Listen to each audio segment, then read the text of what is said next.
নমস্কার।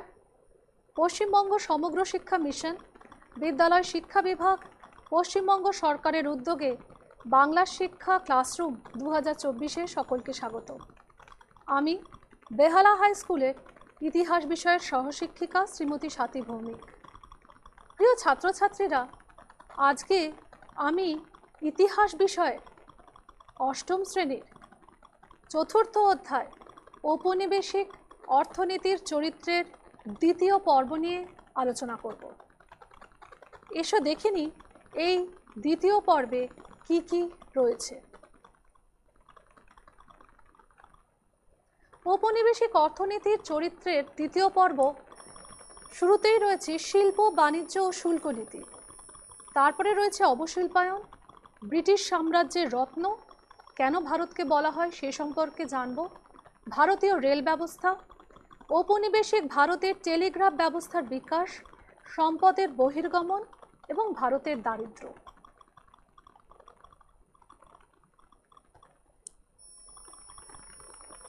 আলোচনা শুরু করার আগে কবি রবীন্দ্রনাথ ঠাকুরের শিবাজি উৎসব কবিতার প্রথম লাইনটি দিয়ে শুরু করি। বণিকের মানদণ্ড পোহালে সর্বরি, দেখা দিল রাজদণ্ড রূপে। এই বণিক কারা? তারা হচ্ছে ব্রিটিশ ইস্ট ইন্ডিয়া কোম্পানি। তারা ভারতবর্ষে এসেছিল ব্যবসা বাণিজ্য করতে। স্বভাবতই তাদেরকে বলা হয় বণিকের জাত। ভারতবর্ষে এলেও তারা কিন্তু প্রথমেই তাদের যে অর্থনৈতিক ক্ষমতা বিস্তার সেদিকে নজর দেয়নি। ধীরে ধীরে তারা কি করেছে না, প্রথমে তারা রাজস্ব নীতির দ্বারা, ভূমি রাজস্ব নীতির দ্বারা তারা ধীরে ধীরে ভারতীয় অর্থনীতিকে দখল করার চেষ্টা করেছে। তারপরে তারা শিল্প, বাণিজ্য এবং শুল্ক নীতির ওপর নিজেদের আধিপত্য বিস্তার করেছে। আমরা যদি ব্রিটিশ শিল্প, বাণিজ্য, শুল্ক নীতি নিয়ে আলোচনা করি তাহলে তাকে দুটো পর্যায়ে বিভক্ত করব। প্রথম পর্যায়টি ছিল 1757 সালে পলাশীর যুদ্ধ থেকে 1813 খ্রিস্টাব্দের সনদ আইন এবং 1813 খ্রিস্টাব্দ থেকে পরবর্তী সময় পর্যন্ত, সেটি ছিল দ্বিতীয় পর্ব। ইস্ট ইন্ডিয়া কোম্পানি যখন ভারতবর্ষে আসে তারা প্রধানত যেটি আমদানি করত বাইরে থেকে সেটি ছিল বিভিন্ন দামি ধাতু এবং অন্যান্য বিলাস ব্যাসনের জিনিসপত্র। কিন্তু তারা রপ্তানি করত কি?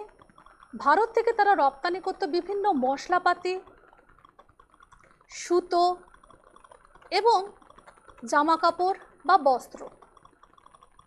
1720 খ্রিস্টাব্দে এই যে ইস্ট ইন্ডিয়া কোম্পানির মুষ্টিমেয় বণিকরা তারা হঠাৎ করে ইংল্যান্ডে ব্যবসা বাণিজ্য, ভারত থেকে দ্রব্য রপ্তানি করে ইংল্যান্ডে গিয়ে বিক্রি করে হঠাৎ করে তারা বড়লোক হয়ে যাচ্ছে, সেটি কিন্তু ইংল্যান্ডের যারা ব্যবসায়ী ছিল তারা ভালো চোখে দেখেনি। তারা ব্রিটিশ প্রশাসনের ওপর চাপ সৃষ্টি করতে লাগলো যাতে ভারতীয় পণ্য ইংল্যান্ডে আসা বন্ধ করা যায়।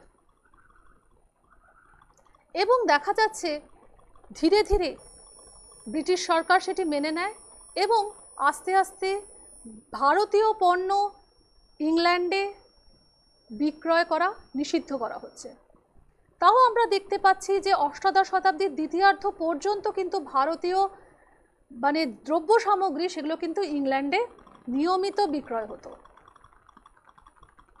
কিন্তু 1757 খ্রিস্টাব্দে পলাশীর যুদ্ধের পর ইংরেজরা যখন ধীরে ধীরে তাদের রাজনৈতিক আধিপত্য বিস্তার করছে, তার পাশাপাশি তারা জমির ওপরও তাদের অধিকার কায়েম করছে, তারা কিন্তু ভারতবর্ষের শিল্প এবং বাণিজ্য শুল্ক নীতিকেও তার উপরও কিন্তু গুরুত্ব আরোপ করছে। প্রথমে আমরা দেখব যে কি শিল্প নীতি সেই সময় ব্রিটিশ সরকার নিয়েছিল। ব্রিটিশরা সেই সময় দেখা যাচ্ছে যে তারা মোটামুটি দক্ষিণ ভারত থেকে কার্পাস বা তুলো নিয়ে সেই কাঁচা সুতো তৈরি করার জন্য তাঁতিদের, বাংলার তাঁতিদের বাধ্য করছে সেগুলো কিনতে। চড়া দামে ব্রিটিশ কোম্পানির কাছ থেকে তারা, সেই তাঁতিরা তারা কি করছে, তারা কিনছে সেই সুতো, কাঁচা সুতো কিনে তারা যে দ্রব্যাদি তৈরি করছে সেটি কম দামে তারা বিক্রি করতে বাধ্য হচ্ছে ব্রিটিশ কোম্পানিকে। ব্রিটিশ কোম্পানি কিন্তু সেই বস্ত্র সামগ্রী যখন ইংল্যান্ডে গিয়ে বিক্রি করতে চাইছে সেখানে কিন্তু তারা চড়া দামে বিক্রি করছে এবং সেখানে প্রভূত অর্থ উপার্জন করছে। কিন্তু বাংলার তাঁতিদের অবস্থা কি হলো? বাংলার তাঁতিদের অবস্থা হয়ে উঠেছিল শোচনীয়।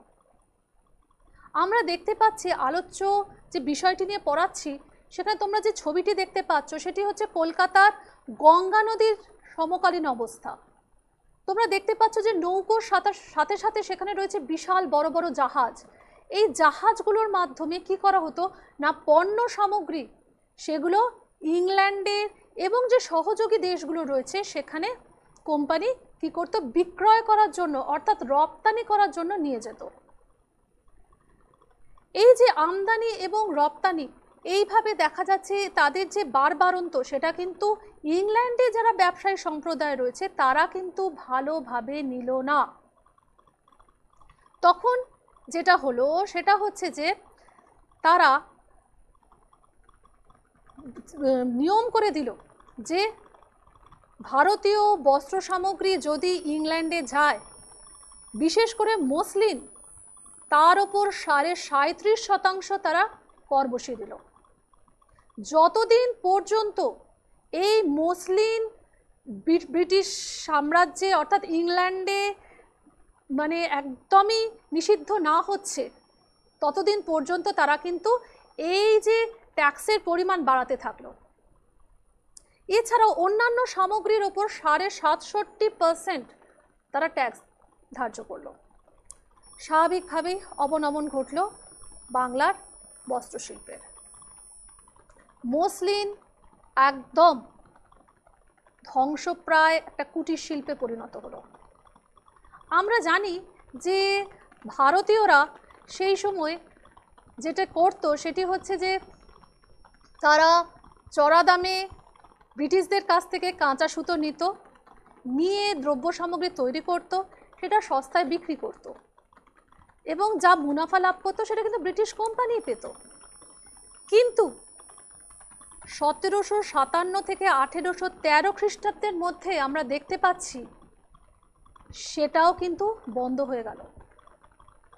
এখন যেটা হচ্ছে সেটা হচ্ছে যেহেতু অষ্টাদশ শতাব্দীর প্রথমার্ধে ইংল্যান্ডে ধীরে ধীরে শিল্প বিপ্লব হচ্ছে, সুতরাং যন্ত্রের সাহায্যে সহজেই কি হচ্ছে না, প্রচুর পরিমাণে, সংখ্যায়ও বেশি, পরিমাণ এবং গুণগত দিক থেকেও তাদের মান ছিল বেশি, সেই বস্ত্র সামগ্রী ভারতে আসা শুরু হলো। ফলে ভারতীয় যে কুটির শিল্প ছিল, যেখানে তারা কুটিরে বসে হয়তো অন্ধকারের মধ্যে ছোট্ট একটা প্রদীপ জেলে বাড়ির সবাই মিলে শ্রম বিভাজনের মাধ্যমে তারা কি করতো না, একটা বস্ত্র তৈরি করত। অবশ্যই সেই বস্ত্র তৈরি করতে সময় লাগবে, হয়তো তার গুণগত মান যন্ত্রের সাহায্যে তৈরি হওয়া যে বস্ত্র তার তুলনায় খুবই হয়তো কম ছিল গুণগত মান, পরিমাণও কম থাকতো, তার কারণ হচ্ছে সেটি সম্পূর্ণ হাতে বোনা হতো। সেই কুটির শিল্পের অবনমন ঘটছে এবং এই যে বাংলার তাঁতি যারা একটা সময় নিয়মিত কাপড় তৈরি করতো ঘরে বসে এবং সেগুলো রপ্তানি করে প্রভূত অর্থ উপার্জন করার চেষ্টা করতো, প্রভূত হয়তো হতো না কারণ তার পাশাপাশি তাদের ট্যাক্স দিতে হতো, সেখানে দেখা যাচ্ছে যে ব্রিটিশ সাম্রাজ্য থেকে অর্থাৎ ইংল্যান্ড থেকে যখন ভারতবর্ষে দ্রব্য সামগ্রী আসছে, যেটাকে আমরা আমদানি বলি, সেখানে মাত্র 2%, সেখানে 2% মাত্র কর ধার্য করা হচ্ছে। ফলে স্বাভাবিকভাবেই যে জিনিসের দাম কম, সেই যার গুণগত মান এবং পরিমাণগত মান বেশি, স্বাভাবিকভাবেই ভারতবাসী বা সাধারণ মানুষ সেদিকে ঝুঁকে পড়ল। তারা কিন্তু এই যে বাংলার তাঁতিদের তৈরি করা বস্ত্র নাকচ করে দিল। ধ্বংস হলো বাংলার কুটির শিল্প। কুটির শিল্প ধ্বংস হবার ফলাফল কি হলো? দেখা যাচ্ছে কুটির শিল্প ধ্বংস হওয়ার ফলে যেটা হলো সেটা হচ্ছে ভারতীয় এই যে তাঁতিরা ছিল, তাঁত বস্ত্রের সঙ্গে জড়িত ছিল, কারিগররা ছিল, তারা কৃষিতে গিয়ে ভিড় করছে। কৃষিতে হঠাৎ করে জনসংখ্যা বৃদ্ধির ফলে কৃষির জমির পরিমাণ তো স্থির, সেখানে যখন প্রচুর পরিমাণে আরও লেবার বা শ্রমিক চলে এলো, তখন এই যে শিল্প এবং কৃষি যে পারস্পরিক সম্পর্কযুক্ত ছিল সেটা একটা ব্যস্তানুপাতিক সম্পর্কে পরিণত হলো। দেখা গেল কুটির শিল্প যেহেতু ভেঙে পড়েছে, সুতরাং কৃষিতে প্রভূত পরিমাণ শ্রমিক অবস্থান করছে। তাদেরকে কোম্পানির কিছু এসে গেল? কোম্পানির কিছু এসে যায়নি, কারণ বাংলা তাঁতিরা তাদের কাজ হারালো, তাদের অবনমন ঘটলো, তারা পিছিয়ে পড়তে লাগলো, তারা বাংলার তাঁত ছেড়ে তারা কৃষিতে মনোনিবেশ করলো। ব্রিটিশ কোম্পানি কিন্তু তাতে খুশি হলো। তার কারণ হচ্ছে আমরা জানি যে ব্রিটিশ কোম্পানি 1857 পর বা 1858 খ্রিস্টাব্দের পর আমরা জানি সেটাই ব্রিটিশ সরকার সেই কোম্পানিকে সরিয়ে দিয়ে তার ক্ষমতা দখল করলো। ওই জন্য এই যে কাঁচা সুতোর ওপর যে একচেটিয়া অধিকার ছিল 1757 থেকে 1813 খ্রিস্টাব্দ পর্যন্ত ব্রিটিশ কোম্পানি, সেই একচেটিয়া শাসনের অবসান ঘটছে, একচেটিয়া বাণিজ্যের অবসান ঘটছে। এবং এই যে বাণিজ্যের অবসান ঘটছে তার ফলস্বরূপ আমরা দেখতে পাচ্ছি যে এবার ধীরে ধীরে ইংল্যান্ডের অন্যান্য বস্ত্র বিক্রেতারা তারাও ভারতকে কিন্তু বাজার হিসেবে তুলে ধরছে। ভারতের তাহলে শিল্প বলে কি রইল? ভারতের শিল্প বলে আর কিছু রইল না। ভারতীয় যারা শিল্পপতি বা উদ্যোগপতিরা ছিলেন, তারা যখন আমরা দেখতে পাচ্ছি যে পরবর্তীকালে তারাও যখন বিনিয়োগ করতে চাইছেন, তখন তাদের ওপরও বৈষম্যমূলক আচরণ করা হচ্ছে। তারা রেলপথে পণ্য পরিবহন করতে চাইছে, তাদের ওপর তখন সেই দ্রব্যের ওপর তখন বেশি পরিমাণ দাম নেওয়া হচ্ছে, ধার্য করা হচ্ছে বেশি পরিমাণ দাম। এছাড়াও আমরা দেখতে পাচ্ছি তারা যখন ব্যাংক থেকে কোনো লোন নিতে যাচ্ছে বা নতুন ব্যবসা করবে বলে তারা কিছু অর্থ নিতে যাচ্ছে, তাদের সঙ্গে বৈষম্যমূলক আচরণ করা হচ্ছে। এর ফলে দেশীয় শিল্পের অবক্ষয় ঘটছে। দেশীয় শিল্প সম্পূর্ণভাবে ব্যর্থতায় নিমজ্জিত হচ্ছে এবং একেই আমরা বলছি অবশিল্পায়ন, অর্থাৎ শিল্পের অবনমন বা শিল্পের অবক্ষয়। তার অন্যতম ছিল বস্ত্রশিল্প, যেটি তখন একমাত্র আয়ের জায়গা ছিল। মজার কথা হচ্ছে, আমরা এর পরের ছবিটি দেখি, ব্রিটিশ সাম্রাজ্যের রত্ন হিসেবে এখানে একটি ব্যঙ্গচিত্র তুলে ধরা হয়েছে, যেখানে দেখা যাচ্ছে যে ভারতের কাছে সে ব্রিটিশ সরকার সে একটি ঝুড়ি নিয়ে এসছে এবং একজন ভারতীয় রমণী তাকে তার হাত থেকে বাঁচার জন্য সে দুহাত ছড়িয়ে রয়েছে। এই ছবিটার যে মর্মার্থ সেটি হচ্ছে যে ব্রিটিশ সরকার যেহেতু সেই সময় ব্রিটেনে শিল্প বিপ্লব হয়ে গেছে এবং শিল্প বিপ্লবের ফলে প্রভূত পরিমাণ বস্ত্র তৈরি হচ্ছে এবং আমরা দেখতে পাচ্ছি ইস্পাত শিল্প গড়ে উঠছে, লৌহ শিল্প গড়ে উঠছে, তাই ইংল্যান্ড থেকে 85% ল্যাঙ্কাশায়ার থেকে তৈরি হওয়া বস্ত্র ভারতে বিক্রি করা হচ্ছে এবং সেই বিক্রি করা জিনিস সাধারণ মানুষ কিনছে, কারণ তার পরিমাণ এবং গুণগত মান ছিল বেশি এবং তার দামও অনেক কম ছিল আমাদের কুটির শিল্পজাত বস্ত্রের তুলনায়। এরপর আমরা দেখতে পাচ্ছি যে শুধু তাই নয়, তার পাশাপাশি রেলপথ বানানোর জন্য বা সমকালীন যে শিল্প তৈরি করার জন্য ইস্পাত, লোহা, কয়লা সব কিছু নিয়ে আসা হচ্ছে ইংল্যান্ড থেকে। তাঁত, কাঠ আর চামড়ার কিছু শিল্প ভারতীয়দের জন্য রেখে দেওয়া হয়েছিল, কিন্তু তাতে ভারতীয় শিল্পপতিদের কি কোনো লাভ হয়েছিল? তাতে এত পরিমাণে ট্যাক্স বসানো হয়েছিল যে সেটা বিক্রি করে লাভ করার মতো জায়গায় কিন্তু ভারতীয় উদ্যোগপতিরা ছিল না। আর সেটা কিনবে কে? সাধারণ মানুষের তো অত ক্ষমতা নেই কেনা অত অর্থ দিয়ে। অথচ আমরা দেখতে পাচ্ছি যে যেখানে ভারতীয় দ্রব্যের ওপর ট্যাক্স বসানো হচ্ছে প্রভূত পরিমাণে, সেখানে কিন্তু বিদেশ থেকে আসা যে ইংল্যান্ড থেকে আসছে যে বিদেশি দ্রব্যগুলো, সেগুলোর ওপর কিন্তু মাত্র 2% বেশি ট্যাক্স বসানোই হয়নি। এবং ইংরেজ কোম্পানি চেষ্টা করছে যে ভারতবর্ষে ইংরেজরা বাদ দিয়ে আর কোনো বিদেশিরা যাতে ব্যবসা বাণিজ্য করতে না পারে, তার জন্য কিন্তু এবার তারা সচেষ্ট হচ্ছে। শুধু তাই নয়, দেখা যাচ্ছে যে ধীরে ধীরে এইভাবেই ব্রিটিশ সাম্রাজ্যের একমাত্র রত্ন হিসেবে আমরা ভারতবর্ষকেই দেখতে পাচ্ছি। ভারতবর্ষের প্রভূত অর্থ ঠিক স্পঞ্জের মতো শুষে নিচ্ছে তারা, নিয়ে গিয়ে তারা কি করছে? তারা ইংল্যান্ডে গিয়ে শিল্প বিপ্লবের কাজে সেগুলোকে ব্যবহার করছে, সেই অর্থটাকে ব্যবহার করছে। এবং এই যে স্পঞ্জের মতো সে যে শুষে নিচ্ছে, তাতে ভারতীয়দের কোনো লাভ হচ্ছে না। আমরা এই ক্ষেত্রে বলতে পারি যে এই যে সম্পদ এবং চলে যাচ্ছে, শিল্পের অবনমন ঘটছে, সেটি সম্পদ ইংল্যান্ডে নির্গমন হচ্ছে, এর ফলস্বরূপ কি হচ্ছে? এর ফলস্বরূপ আমরা দেখতে পাচ্ছি যে ভারতবর্ষে ধীরে ধীরে শিল্প বাণিজ্য এবং এই যে শুল্ক নীতি, সেটি সম্পূর্ণভাবে ভারতীয়দের বিপক্ষে পরিচালিত হচ্ছে এবং ইংরেজ সরকার তাদের নিজেদের স্বার্থে সেটা ব্যবহার করছে। অর্থনীতির আধুনিকীকরণ হচ্ছে। এই আধুনিকীকরণ কিন্তু শেষ পর্যন্ত আমরা দেখতে পাচ্ছি ইংল্যান্ডের ঝুলিতেই সত্যি সত্যি যারা বণিক হিসেবে এসেছিল তারা রাজদণ্ড তো পেলই, তার পাশাপাশি তারা প্রভূত অর্থ উপার্জন করে ইংল্যান্ডে নিয়ে গিয়ে সেখানে শিল্প বিপ্লব ঘটাচ্ছে। ভারতবর্ষ দারিদ্রতায় নিমজ্জিত হচ্ছে।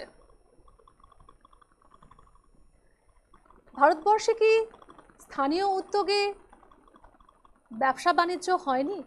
ইংরেজরা কি ভারতবর্ষের ব্যবসা বাণিজ্যের জন্য কিছুই বিনিয়োগ করেনি?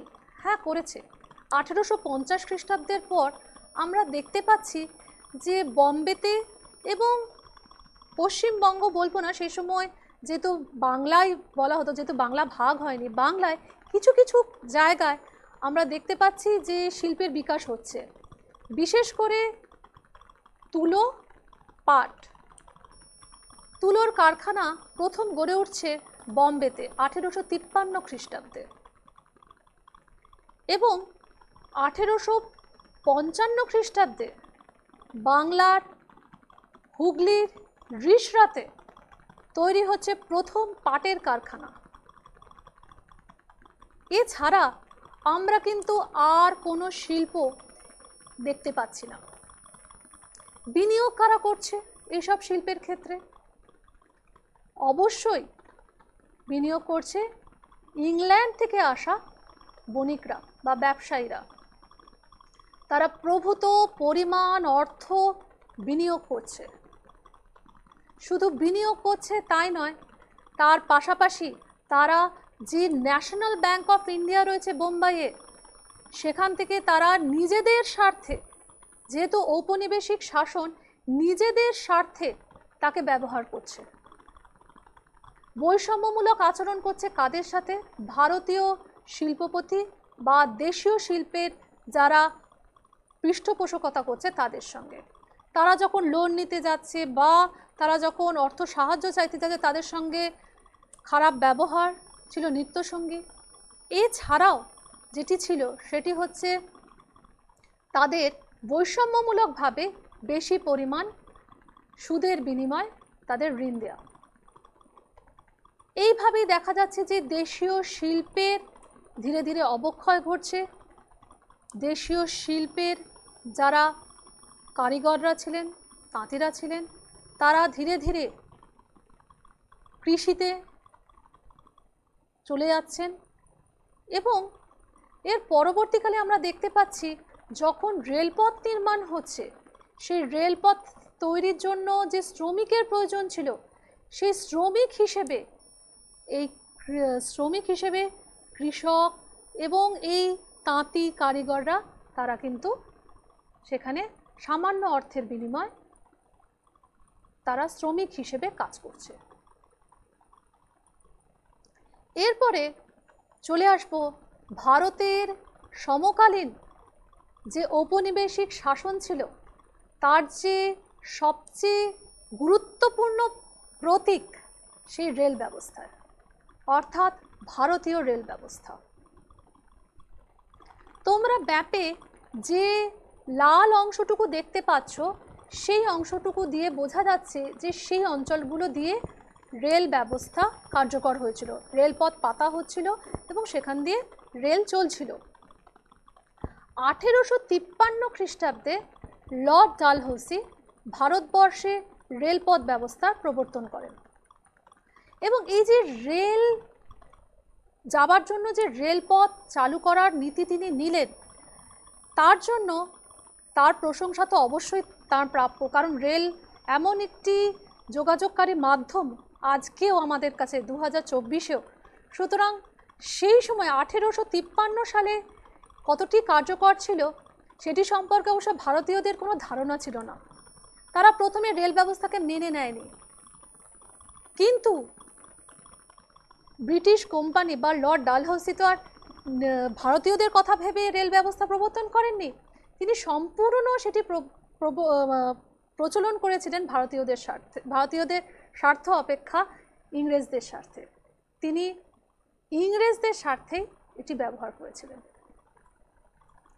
প্রথমে কিভাবে হয়েছিল দেখা যাচ্ছে, লর্ড ডালহৌসি তিনি যখন এই রেলপথ ব্যবস্থা প্রবর্তন করলেন, তার অন্যতম উদ্দেশ্য ছিল এই যে ইংল্যান্ড থেকে যে দ্রব্য সামগ্রী আসছে সেগুলো যেন গ্রামীণ প্রান্তিক অঞ্চলে ছড়িয়ে পড়ে। প্রান্তিক অঞ্চলগুলিতে যে কুটির শিল্প ছিল সেই শিল্পগুলির অবনমন হতে শুরু করে। প্রান্তিক অঞ্চলে যখন রেল ব্যবস্থা চালু হলো, স্বাভাবিকভাবেই ভারতবর্ষের প্রতিটি অঞ্চলে, প্রতিটি গ্রামাঞ্চলে এই রেল ব্যবস্থা ছড়িয়ে পড়ল। ইংল্যান্ডের ব্যবসায়ীরা তারা ফুলে ফেঁপে উঠতে লাগলো। শুধু কি ব্যবসায়ীরা ফুলে ফেঁপে উঠেছিল? না, ব্যবসায়ীদের পাশাপাশি আমরা দেখতে পাচ্ছি যে ইংল্যান্ড সরকার তারা এই যে বিনিয়োগকারী যারা ছিল, যারা প্রথম দিকে কিন্তু রেলপথ ব্যবস্থা যখন চালু হচ্ছিল তখন কিন্তু বিনিয়োগ করতে রাজি ছিল না, তারাও দেখছি আমরা যে তারাও কোটি কোটি টাকা অর্থ উপার্জন করছে। রেলপথ তৈরির সময় ব্রিটিশ কোম্পানি ইংল্যান্ডে কিছু যে বেসরকারি যে শিল্পপতিরা ছিল তাদেরকে বলেছিলেন যে তারা যেন ভারতবর্ষে রেলপথ ব্যবস্থার জন্য কিছু বিনিয়োগ করেন, কারণ রেল চালালেই তো হলো না, তার একটা লাইন তৈরি করতে হবে, রেল তৈরি করে সেখান দিয়ে চালাতে হবে, তার জন্য প্রভূত অর্থের প্রয়োজন ছিল। তার জন্য ব্রিটিশ সরকার গ্যারেন্টি প্রথা প্রবর্তন করেছিলেন। কি বলা হয়েছিল এই গ্যারেন্টি প্রথাতে? বলা হয়েছিল যে ব্রিটিশ কোম্পানিগুলোকে 99 বছরের জন্য জমি লিজ দেওয়া হবে। 99 বছর সমাপ্ত হবার পর কোম্পানিগুলির কাছ থেকে ব্রিটিশ সরকার সেই জমিগুলো কিনে নেবে এবং বার্ষিক 5% হারে সুদ দেবে বিশেষ বিশেষ ক্ষেত্রে, যে মূলধন তারা বিনিয়োগ করছে তার উপর।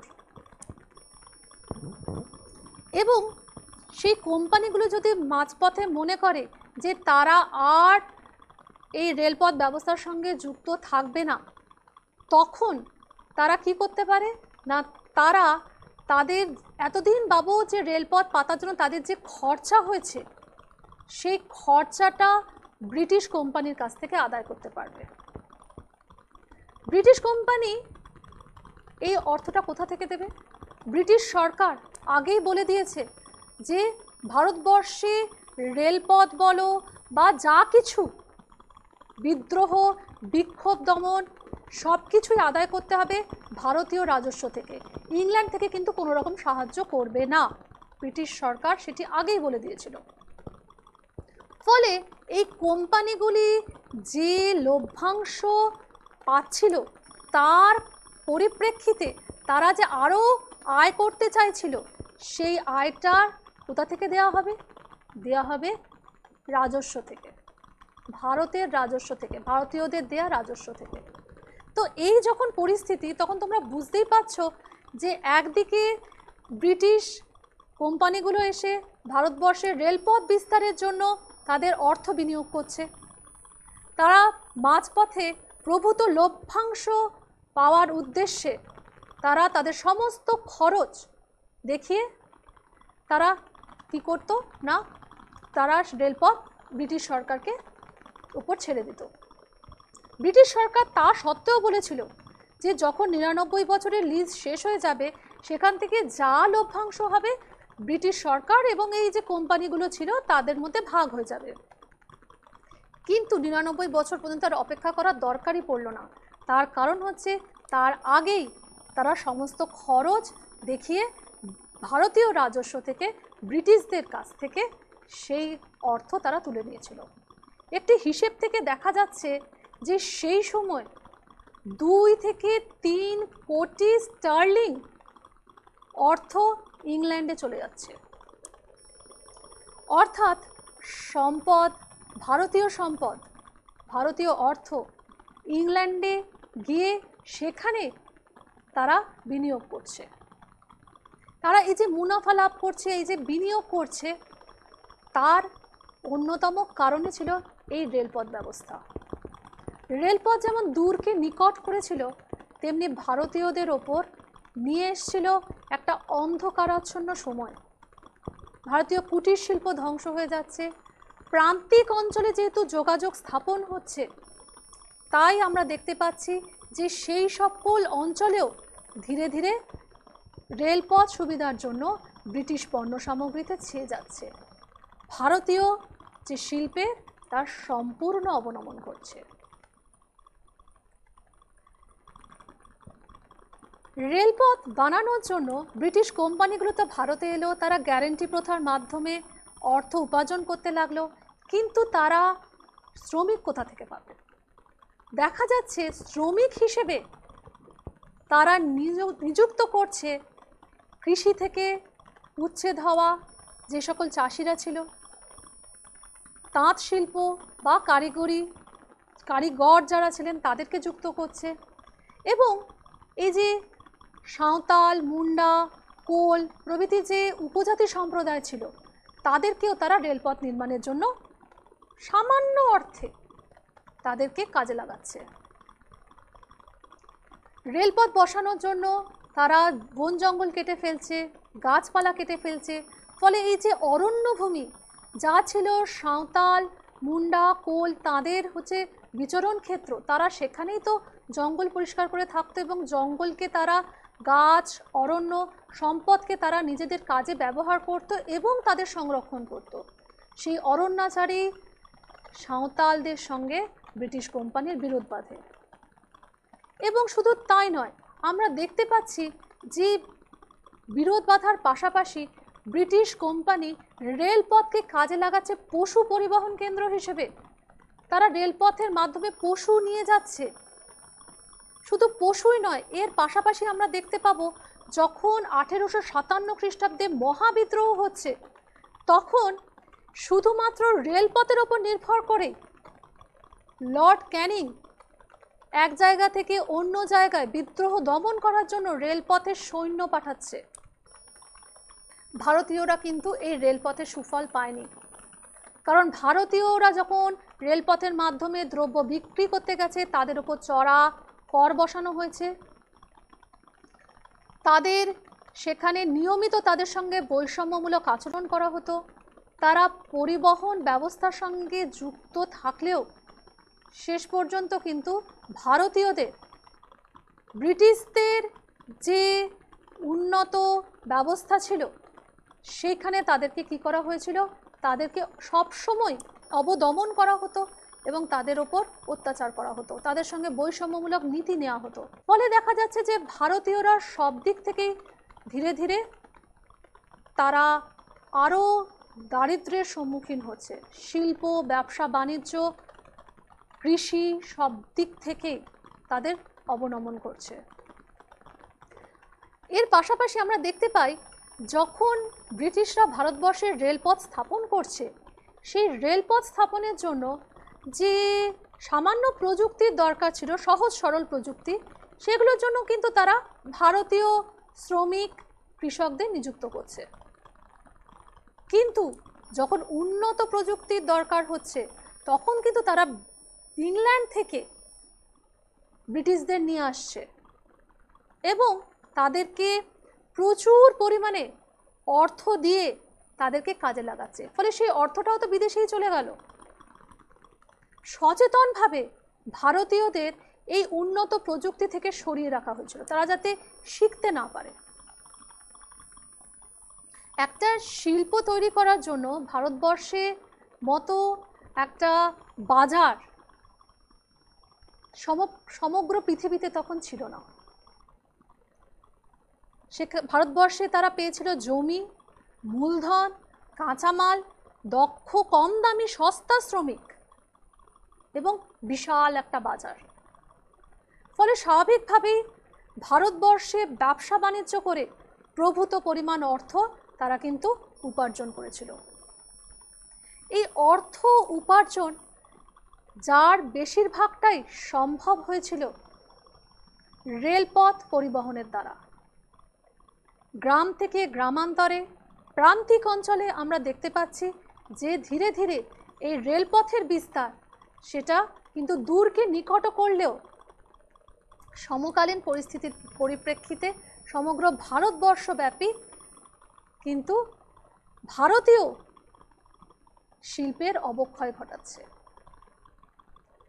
এরপরে আমরা দেখতে পাচ্ছি যে রেলপথ ব্যবস্থার প্রবর্তন তো হলো, লর্ড ডালহৌসি করলেন, তার সুযোগ সুবিধা ইংরেজরা পেলেন। মহাবিদ্রোহ 1857 সালে যখন হচ্ছে, সেই বিদ্রোহ দমনে দ্রুত সৈন্য পাঠানোর ব্যবস্থাও হলো। এরপর আমরা দেখতে পাচ্ছি ব্রিটিশরা ধীরে ধীরে ভারতবর্ষে খবর সংগ্রহের জন্য, দ্রুত খবর সংগ্রহের জন্য তারা কিন্তু রেলপথেরই সমগামী টেলিগ্রাফ ব্যবস্থা প্রবর্তন করছেন। ছবিটা দেখে কবি সুকান্ত ভট্টাচার্যের রানার কবিতাটা মনে পড়ে যায়। হাতে লণ্ঠন করে ঠন ঠন, জোনাকিরা দেয় আলো। আগেকার দিনে ডাক হরকরা যারা ছিলেন তারা চিঠি নিয়ে দূর দূরান্তে খবর পৌঁছে দিতেন এবং সেখান থেকে খবর নিয়ে এসে আবার যথাস্থানে সেই খবর দিয়ে দিতেন। এই বাংলার ডাক হরকরা তারা রাত্রির অন্ধকারে অক্লান্ত পরিশ্রমে যত দ্রুত সম্ভব তারা খবর পৌঁছে দিত। কিন্তু ব্রিটিশ কোম্পানি এই যে ডাক হরকরা প্রথাটি তুলে দিয়ে সেখানে তারা দ্রুত খবর আনয়নের জন্য টেলিগ্রাফ ব্যবস্থা প্রবর্তন করেন। 1851 খ্রিস্টাব্দে লর্ড ডালহৌসি ভারতবর্ষে টেলিগ্রাফ ব্যবস্থা প্রবর্তন করলেন। মজার কথা হচ্ছে, টেলিগ্রাফ ব্যবস্থার মাধ্যমে শুধু যে দ্রুত খবর সংগ্রহ হচ্ছে তাই নয়, রেলপথে যোগাযোগের মাধ্যমটাও কিন্তু সেটা উন্নত হচ্ছে এবং রেলপথে সিগন্যালিং ব্যবস্থার প্রবর্তন হচ্ছে। ধীরে ধীরে ভারতবর্ষের বিভিন্ন অঞ্চলে যেখানে রেল যোগাযোগ সম্ভব সেখানে সেখানে সিগন্যাল দেওয়ার ব্যবস্থা করা হচ্ছে।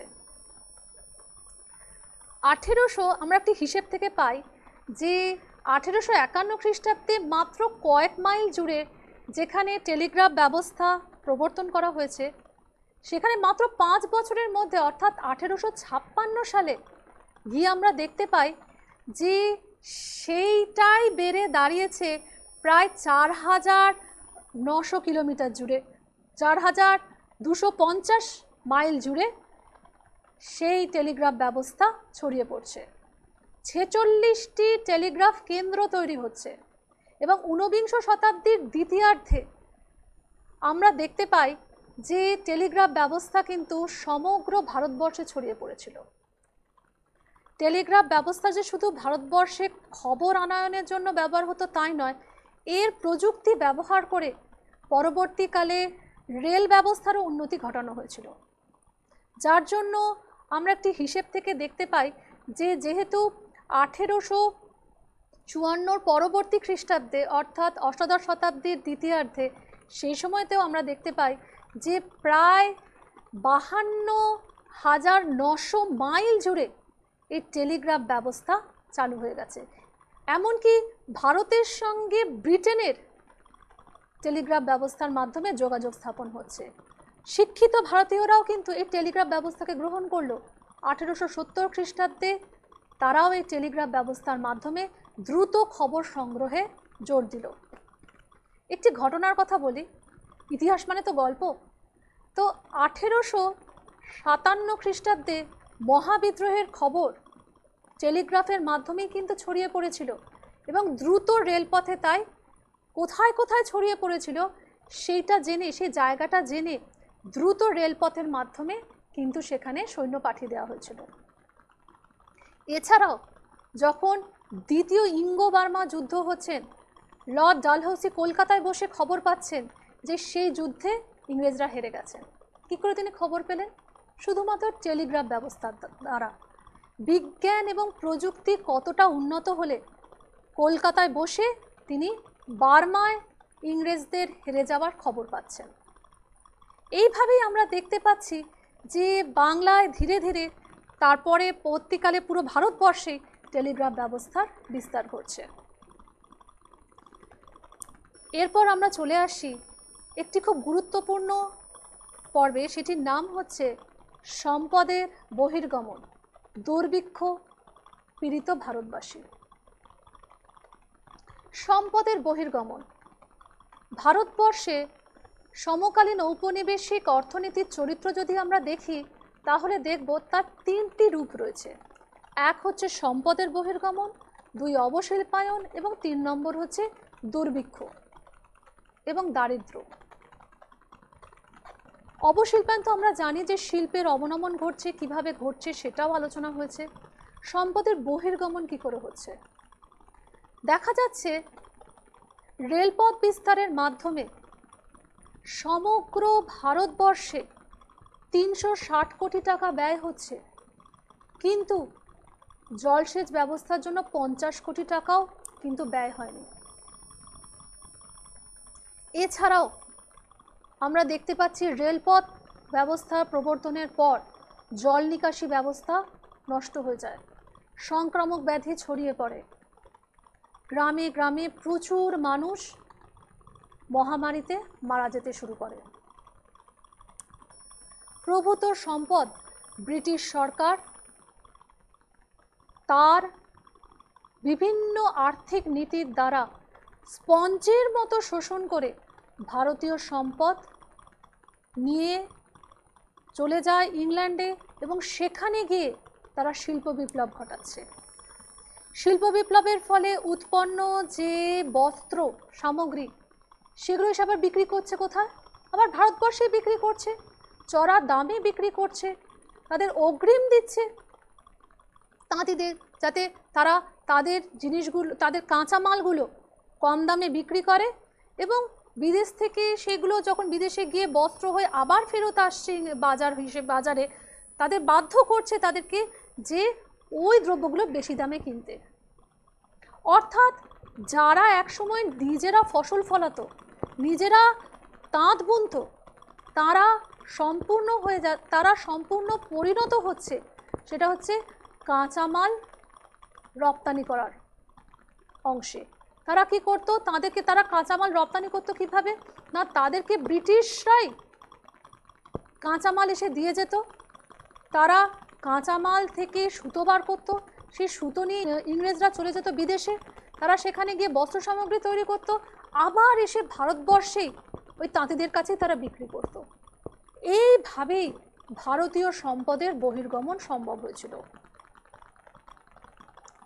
2 থেকে 3 কোটি স্টার্লিং অর্থ বিদেশে যাচ্ছে। আমরা এখানে বলতে পারি যে এর আগেও তো বহিরাগতরা এসে ভারতবর্ষ শাসন করেছে, সুলতানি আমল ছিল, মুঘল আমল ছিল, তারা শোষণ করেনি? তারা করেছে শোষণ, তারাও অর্থ উপার্জন করেছে, কিন্তু তারা তো সম্পূর্ণভাবে ভারতবর্ষেই অধিষ্ঠান করেছিল। তারা যে অর্থ উপার্জন করেছে সেটা তো ভারতবর্ষের সাধারণ মানুষের কাজে যাতে ব্যবহৃত হয় সেই কাজেই তারা লাগিয়েছে, তারা তো বিদেশে নিয়ে চলে যায়নি। তারা নিজেদের দেশের স্বার্থে তো সেটা ব্যবহার করেননি, যেটা ব্রিটিশ কোম্পানি করছে। ব্রিটিশরা তারা কি করলো, তারা এই অর্থ পুরো স্পঞ্জের মতো, আমরা যেমন স্পঞ্জ যেমন পুরো জল শুষে নেয় এবং আরেক জায়গায় দিলে সেই জলটা ছেড়ে দিয়ে, স্পঞ্জ যদি ছেড়ে দেওয়া যায় পুরো জল পড়ে যায়, তেমনি অর্থ শোষণ হচ্ছে এবং বিদেশে গিয়ে সেই অর্থ কী হচ্ছে না, সেই অর্থকে তারা নিজেদের কাজে ব্যবহার করছে, নিজেদের স্বার্থে ব্যবহার করছে। ভারতবাসীর স্বার্থে কিন্তু এটি একদমই ব্যবহার হয়নি। এর চরম ফল কি হলো? চরম ফল হচ্ছে দারিদ্র্য। নিপীড়িত ভারতবাসী তারা সকল খুইয়ে নিঃস্ব, রিক্ত এবং সর্বোপরি তাদেরকে বলা যায় যে তারা দুর্ভিক্ষে নিমজ্জিত হলো। প্রাকৃতিক বিপর্যয়, আর্থিক ক্ষতি সব কিছু মিলিয়ে তাদের আর কিছু রইল না। তারা সম্পূর্ণভাবে একটা অন্ধকারাচ্ছন্ন সময়ের মধ্যে তারা নিমজ্জিত হলো। আমরা একটি হিসেব থেকে দেখতে পাই যে যেই সময়ে ভারতবর্ষে সম্পদের নির্গমন হচ্ছে সেই সময় থেকে, অর্থাৎ মোটামুটি অষ্টাদশ শতাব্দী থেকেই ভারতবর্ষে প্রায় 1854 থেকে 1901 খ্রিস্টাব্দ পর্যন্ত 2,89,00,000 মানুষ তারা মারা যাচ্ছে দুর্ভিক্ষে এবং 4 কোটি মানুষ তারা আধপেটা খেয়ে রয়েছে। ব্রিটিশ ঔপনিবেশিকরা কিন্তু এদিকে কোনো রকম, ঐতিহাসিকরাও তারা কিন্তু এই বিষয়ে কোনো রকম মতামত দেননি। ভারতীয় যারা ঐতিহাসিক ছিলেন এবং বুদ্ধিজীবীরা ছিলেন তারা কিন্তু এর প্রতিবাদ জানিয়েছিলেন, কিন্তু ইংরেজদের তাতে কিছু এসে যায়নি। তারা মনে করেছিল যে ভারতবর্ষ হচ্ছে তাদের, যেহেতু ভারতবর্ষ হচ্ছে পরাজিত দেশ এবং যেহেতু ভারতবর্ষ হচ্ছে তাদের কাছে রত্ন, সুতরাং যত পারো ভারতবর্ষ থেকে শুষে নিয়ে সেই অর্থ দিয়ে ইংল্যান্ডে শিল্প বিপ্লব ঘটাও এবং ব্রিটিশ স্বার্থে সেই অর্থ বিনিয়োগ করো। ফলে ভারতের যে শিল্প, বাণিজ্য এবং শুল্ক নীতি সেটি সম্পূর্ণভাবে ছিল ভারতীয়দের চরিত্রের বিপরীত এবং ইংল্যান্ডের স্বার্থেও চরিতান্বিত করেছিল এই অর্থ। এরপর আমরা দেখতে পারি এই চ্যাপ্টার থেকে, এই অধ্যায়টি থেকে কি কি প্রশ্ন আসতে পারে। প্রথম প্রশ্ন, ঠিক শব্দটি বেছে নিয়ে শূন্যস্থান পূরণ করো। দাদন বলতে কি বোঝায়? অগ্রিম অর্থ, বেগার শ্রম নাকি আবওয়াব? ব্রিটিশ সাম্রাজ্যের রত্ন বলা হয় কোন দেশকে? ভারত, চীন এবং উত্তর আমেরিকা। হুগলির রিষড়ায় প্রথম পাটের কারখানা চালু হয়েছিল কবে? 1840 খ্রিস্টাব্দ, 1853 খ্রিস্টাব্দ অথবা 1855 খ্রিস্টাব্দ। সঠিক উত্তরটি লিখতে হবে। অতি সংক্ষেপে উত্তর দাও 30 থেকে 40টি শব্দে। সম্পদের বহির্গমন কাকে বলে? অবশিল্পায়ন বলতে কি বোঝো এবং দাক্ষিণাত্য হাঙ্গামা কেন হয়েছিল? তারপরে রয়েছে নিজের ভাষায় লেখো 120 থেকে 160টি শব্দে। বাংলায় বস্ত্রশিল্পের সঙ্গে কোম্পানির বাণিজ্য নীতির কী ধরনের সম্পর্ক ছিল? ভারতীয়রা কেন দেশীয় ব্যাংক এবং বীমা কোম্পানি তৈরি করেছিলেন? আমি যখন বলছিলাম তখন বলেছি যে যেহেতু বিদেশি ব্যাংকগুলি ভারতীয়দের সঙ্গে বৈষম্যমূলক আচরণ করত, তাই দেশীয় যে ব্যবসায়ীরা ছিলেন তারা বা উদ্যোগপতিরা ছিলেন তারা তখন সিদ্ধান্ত নিয়েছিলেন যে দেশীয় ব্যাংক এবং বীমা কোম্পানি তৈরি করতে হবে, তাহলেই একমাত্র তারাও অর্থ বিনিয়োগ করতে পারবে। গয়ের প্রশ্ন, ভারতে কোম্পানি শাসন বিস্তারের প্রেক্ষিতে রেলপথ এবং টেলিগ্রাফ ব্যবস্থার বিকাশের তুলনামূলক আলোচনা করো। আজকের অধ্যায় এখানেই শেষ। তোমরা প্রত্যেকে ভালো থাকবে, নিয়মিত পড়াশোনা করবে, প্রশ্ন উত্তর চর্চা করবে, আর সবথেকে বড় কথা নিজেদের যে প্রাচীন যে সময়কাল যেটিকে আমরা পেরিয়ে এসেছি তার উপর ভিত্তি করে বর্তমান শিল্প বাণিজ্য শুল্ক নীতিকে তার সঙ্গে তুলনা করে পুরাতন সমাজ ব্যবস্থা এবং আধুনিক সমাজ ব্যবস্থার মধ্যে একটা তুলনামূলক আলোচনা তোমরা নিজেরাই করতে পারবে। প্রত্যেকে ভালো থাকবে, সুস্থ থাকবে। নমস্কার।